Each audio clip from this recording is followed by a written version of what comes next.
नमस्ते दोस्तों। चलिए आपको एक कहानी सुनाता हूँ। ये कहानी एक गांव की है जिसका नाम सन्नाटापुर था। उस गांव का नाम सन्नाटापुर इसलिए पड़ा क्योंकि उसका पहले नाम सुंदरपुर हुआ करता था। वो गांव पहाड़ों के बीच में बसा था और वहाँ का नज़ारा बहुत ही सुंदर था। गांव में काफी खुशहाली थी और वहाँ के लोग बहुत मिलजुल कर एक साथ रहते थे। एक दिन अचानक वहाँ कुछ किन्नर आए। किन्नरों को वहाँ का नज़ारा काफी अच्छा लगा और उन्होंने वहीं रहने का मन बना लिया। उन्होंने गांव के किनारे एक कमरा बनाया और वहां रहने लगे। गांव में जो भी शादी और शुभ कार्य होते थे वो वहां जाकर नाच गाकर अपना गुजारा किया करते थे। एक दिन वो एक बड़ी शादी में गए। वहां पर एक लड़का था, राघव। राघव ने एक किन्नर को देखा जो बहुत ही सुंदर थी। उसका नाम रोशनी था। राघव उस पर मोहित हो गया। जब किन्नर नाच गाकर अपने घर जा रहे थे तो राघव अपनी गाड़ी से निकला और उनको जबरदस्ती घर छोड़ने के बहाने अपनी गाड़ी में बैठा लिया। राघव उनको घर छोड़ आया और वापस चला गया। दूसरे दिन राघव फिर उनके यहाँ गया और उसने उनको एक और शादी के बारे में बताया। किन्नर उस शादी में पहुंचे। वहां राघव भी मौजूद था। जब किन्नर लौट रहे थे तो राघव ने फिर उन्हें घर तक छोड़ा। ऐसे दोनों के बीच जान पहचान हो गई। राघव और रोशनी काफी घुल मिल गए। एक दिन राघव ने रोशनी को अकेले मिलने के लिए बुलाया और अपने प्यार का इजहार किया। रोशनी ने उसे काफी मना किया। तुम एक इज्जतदार आदमी हो, गांव में सब लोग तुम्हारे ऊपर थूकेंगे, समाज में तुम्हारी बहुत बदनामी होगी। मैं एक किन्नर हूँ। राघव ने कहा, मुझे समाज की कोई चिंता नहीं है, मुझे बस तुम्हारी चिंता है। अगर तुम मुझे नहीं मिली तो मैं मर जाऊंगा। राघव की बात सुनकर रोशनी ने उसे स्वीकार कर लिया। कुछ दिन वे मिलते रहे और उनमें नजदीकियां बढ़ गईं।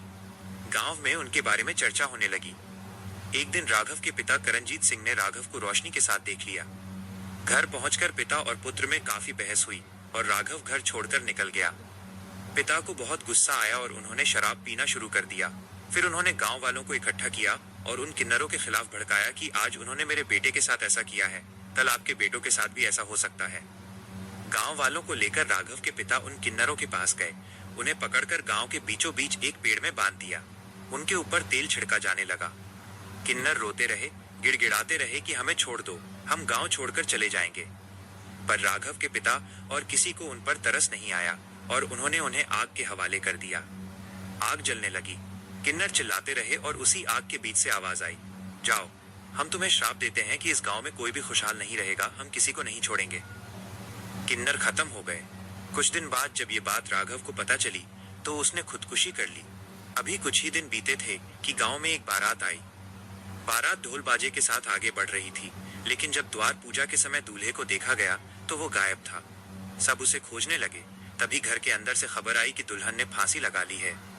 बाद में पता चला कि दूल्हा भी उसी पेड़ पर लटका था जहां किन्नरों को जलाया गया था। सारी खुशियां मातम में बदल गईं और गांव में सन्नाटा छा गया। रात को वहां किन्नरों के रोने और गिड़गिड़ाने की आवाजें आने लगीं। गांव वाले बहुत डर गए। कुछ दिनों बाद राघव के पिता भी अचानक गायब हो गए। गांव में लोग अदृश्य तरीके से गायब होने लगे। कभी किसी की लाश उसी पेड़ पर टंगी मिलती। गांव की हरियाली सूख गई। जो बच्चे पैदा होते वे विकलांग या बीमार होते। लोग तांत्रिकों को लेकर आए, पर कोई तांत्रिक मारा गया तो कोई भाग गया। अंत में जो बचे थे वो गांव छोड़कर चले गए। तभी से उस गांव को सन्नाटापुर कहा जाने लगा।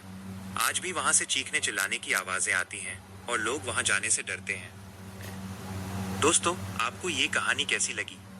कमेंट में जरूर बताएं और लाइक करें, सब्सक्राइब करें।